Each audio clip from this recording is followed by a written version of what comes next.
Hello दोस्तों, आप हैं हरिद्वार के पहले रेडियो स्टेशन रेडियो मस्ती 89.6 एफएम पर। मैं आज बहुत बहुत ज्यादा खुश हूं क्योंकि मेरे प्यारे प्यारे दो दोस्त जो इंसिडेंटली ट्विंस हैं, आप लोग देख सकते हैं। आप हैं मयंक और आप हैं मयूर। ये दोनों भाई लोग ट्रैवल वीलॉग्स बनाते हैं, बहुत पैशनेट हैं उसके बारे में। इनके वीडियोस बहुत पॉपुलर हैं, बहुत बहुत सारे सब्सक्राइबर्स भी हैं, बट साथ साथ इनके कुछ बिजनेसेस भी हैं जो हम इन्हीं से पूछेंगे। तो मयूर, आप अपने बारे में पहले तो थोड़ा सा ये बता दें कि ये पैशन जो आपका वीलॉग वाला पैशन है, ट्रैवल वीलॉग वाला पैशन है, ये कब शुरू हुआ? सबसे पहले तो आपको और आपके जितने भी व्यूअर्स हैं उन सबको मैं प्रणाम करता हूं। और अपने बारे में बताऊं तो हम दोनों जुड़वा भाई हरिद्वार में ट्रैवल का बिजनेस भी है और ट्रैवल का हमारा पैशन भी है। तो अगर जब हमारा ट्रैवल का पैशन था तो हमने इसको बिजनेस में भी कन्वर्ट किया।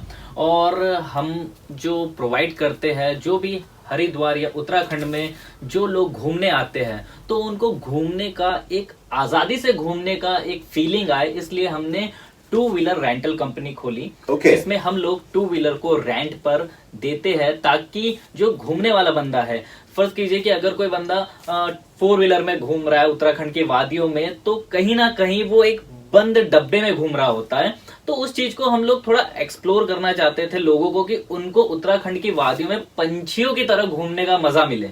तो इसलिए हमने टू व्हीलर रेंटल कंपनी खोली और उस वजह से हमारा खुद का पैशन भी बढ़ा ट्रैवल करने का।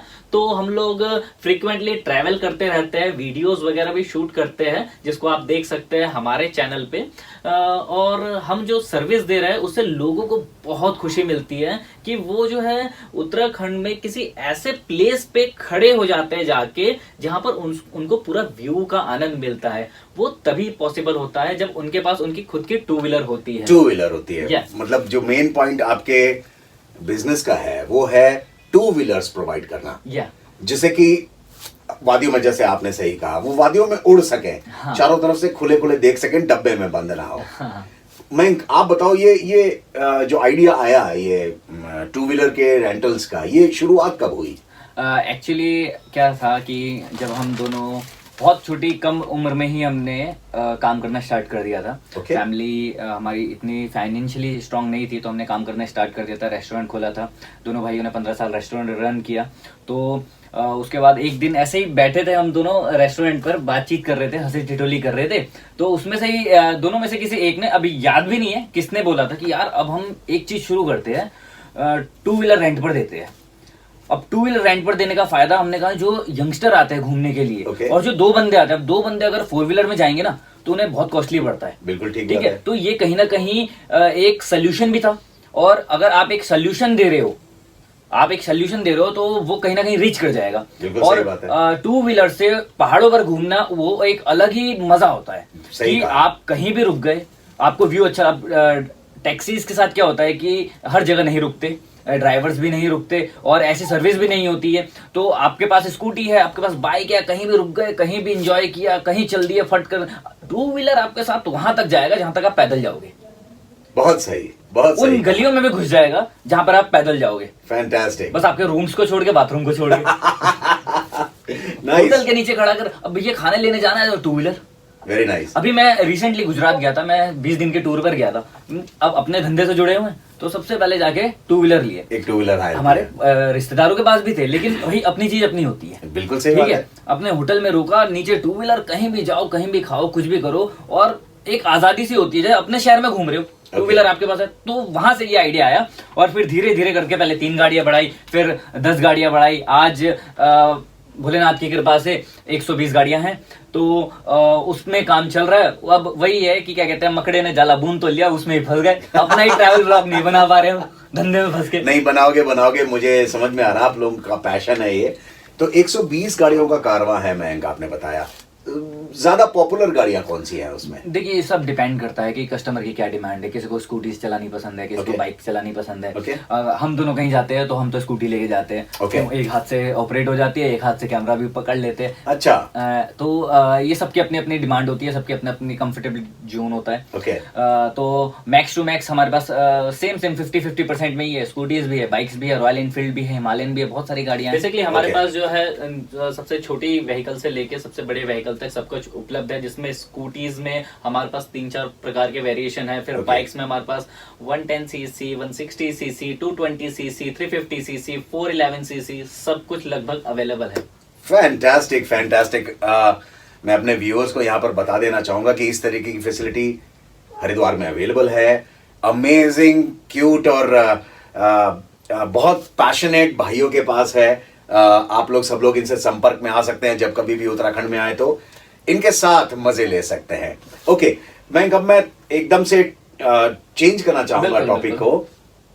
आपकी फैमिली में कौन कौन, अपनी फैमिली के बारे में थोड़ा सा बताइए।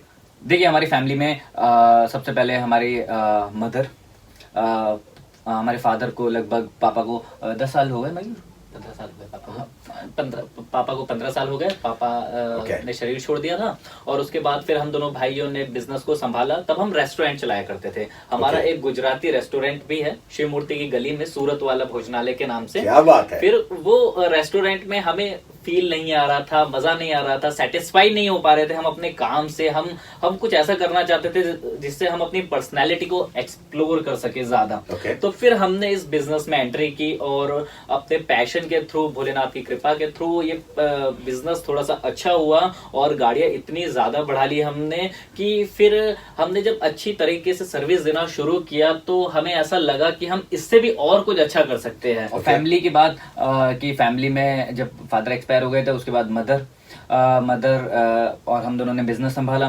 फिर धीरे धीरे फिर इसकी शादी हुई, मयूर की, और फिर एक हमारे घर में एक नन्हा सा बेटा हुआ। फिर उसके बाद मेरी शादी हुई, फिर एक नन्ही सी बेटी हुई। अरे और मजे की बात यह है कि हम दोनों भाइयों की जो बीवियां हैं वो दोनों बहनें ही हैं। वो दोनों बहनें हैं। हाँ। क्या वो भी ट्विंस हैं? नहीं, वो ट्विंस नहीं है, उनमें 6 साल का अंतर है। ओके। लेकिन दोनों बहनें हैं, सगी बहनें। क्या बात है, ये तो यार गजब का संजोग है। हाँ जी। बहुत गजब का संजोग है। Fantastic fantastic. Mayur, Mayank, I am seriously enthralled and extremely happy to have you here. आप अपने लिसनर्स को, अपने व्यूअर्स को, हरिद्वार की जनता को क्या कहना चाहते हो? अपने दिल में, आपके दिल में 100% कोई ना कोई बात होगी, बिल्कुल। आप कह डालिए उनको। देखिए, मैं अपने हरिद्वार की जनता को यही कहना चाहूंगा, सभी को, कि हमारे हरिद्वार का जो बेस है, सबको पता है कि माँ गंगा। हम सभी को इस चीज का विशेष ध्यान रखना चाहिए कि हमारी हरिद्वार की बेल्ट पर जितनी भी गंगा मैया बह रही है उस क्षेत्र की सफाई का विशेष ध्यान रखना चाहिए, क्योंकि यहीं से पूरे हरिद्वार को टूरिज्म मिल रहा है और इसी वजह से ही पूरा हरिद्वार खाना खा रहा है। बिल्कुल, एक एक जो दाना मिल रहा है हरिद्वार को वो केवल माँ गंगा की कृपा से ही मिल रहा है। और लोगों को इतना जागरूक रहना चाहिए कि अगर कोई गंगा मैया के पास जा रहा है और अगर उसको वहां पर कुछ गंदगी दिखाई दे रही है तो बिना किसी शर्म के, बिना किसी संकोच के अपने हाथ से उस गंदगी को तुरंत ही साफ करना चाहिए, ताकि आने वाली जितनी भी हमारी पीढ़ी है उन सबको एक अच्छी नदी, एक अच्छी माँ और एक स्वच्छ पानी का एक स्रोत मिल सके, ताकि हम आगे भी इसी तरह ही जीवन जी सके। अन्यथा धीरे धीरे करके गंगा मैया सिमटती जाएगी और एक समय ऐसा आएगा जब गंगा मैया नहीं बचेगी और वही होगा कलयुग का अंत। तो हमें इस कलयुग के अंत से पहले जितना हमसे हो सकता है उतना हमें करना चाहिए। कि एक कहानी मुझे याद आ रही है इसी कॉन्टेक्स्ट में एक कहानी याद आ रही है, और वो ये है कि एक बार एक जंगल में बहुत भीषण आग लगी हुई थी। इतनी भीषण आग लगी हुई थी कि मतलब सारे जंगली जानवर भाग रहे थे जंगल छोड़ के। तो उसमें एक चिड़िया थी छोटी सी। वो चिड़िया क्या कर रही थी, वो नदी में जाती, अपनी छोटी सी चोंच में थोड़ा सा 1-2 बूंद जितना भी जल आ जाए वो जल भरती और जाके आग में डाल देती, जाके आग में जंगल की आग में, जंगल की आग में डाल देती। और मतलब वो इस प्रकार से लगी हुई थी जैसे वो सारी आग खुद बुझा देगी। हालांकि उससे कुछ होना नहीं था। क्या होना था? किसी ने उससे पूछा कि भाई अपनी जान बचा के भाग, यहाँ पर इससे कुछ नहीं होने वाला है। तो उस चिड़िया के जवाब को सुनकर मैं बहुत गदगद हो गया। उस चिड़िया का जवाब ये था कि मैं भी जानती हूं कि इससे कुछ नहीं होगा, लेकिन जब मैं मरूंगी तब भगवान के पास जाकर मैं ये तो कह पाऊंगी कि मैंने कुछ किया था। वाह, अमेजिंग यार, अमेजिंग। तो यही है कि भले हमारे छोटे छोटे हाथों से अगर हम एक घाट की एक सीढ़ी को साफ करें उससे कुछ होना नहीं है, लेकिन जब आप जाएंगे भगवान के पास तब आप कह पाएंगे कि आपने कुछ किया था। और यही 2 छोटे हाथ अगर बहुत सारे हाथ हो जाए तो ना हमें किसी मशीन की जरूरत पड़ेगी साफ सफाई के लिए, ना सरकार की जरूरत पड़ेगी, किसी भी चीज की जरूरत नहीं पड़ेगी। बहुत बहुत सुंदर, बहुत बहुत सुंदर। मैं अपने देखने वालों को और सुनने वालों को भी ये बताना चाहूंगा कि माना कि दोनों भाई लोग इस नई जनरेशन के हैं, लेकिन फिर भी अपने शहर के प्रति, अपनी गंगा मैया के प्रति इतना जबरदस्त आदर, उसके प्रति रिस्पेक्ट, और ये चीज आपको भी बतलाने की कोशिश कर रहे हैं दोनों लोग। जो भी इनका पैशन है उसके थ्रू भी, आने वाले लोग जो टूरिस्ट आते हैं, जो इनके मेहमान होते हैं, उनके थ्रू भी, कि हमें अपनी संस्कृति को, अपनी गंगा मैया को बचा के ही रखना है, क्योंकि इवेंचुअली उन्हीं की वजह से हम पल रहे हैं, सांस ले रहे हैं, खा रहे हैं, प्रोग्रेस कर रहे हैं। फैंटास्टिक यार, मतलब रियली मैंने ऐसा नहीं सोचा था कि इतना सुंदर मैसेज आप अपने व्यूअर्स को दे दोगे। बहुत बहुत शुक्रिया मयूर, बहुत बहुत शुक्रिया Mayank, thank you so much, thank you so much. Thank you. आपसे मिलके मजा आ गया। मैं उम्मीद करूंगा कि हम लोगों की मुलाकातें होती रहें, आप लोगों का पैशन परवान चढ़े, आप लोग टोटल सेटिस्फाइड रहो, और बाबा भोलेनाथ, गंगा मैया आपको आशीर्वाद देती रहे। और जितने भी लोग देख रहे हैं हमें, मैं सभी से रिक्वेस्ट करना चाहूंगा कि आप लोग भी बने रहे 89.6 FM पर रेडियो मस्ती के साथ, क्योंकि यहाँ पर है मस्ती धमाल। धीरे धीरे बढ़ेगा, धीरे धीरे। आप जब तक नहीं आओगे तब तक मस्ती धमाल कैसे बढ़ेगा, और जब तक हम स्वयं ही कहीं पे उपलब्ध नहीं होंगे तो हमें मस्ती कैसे आएगी। क्या बात है, सुनो बिंदास जियो बिंदास।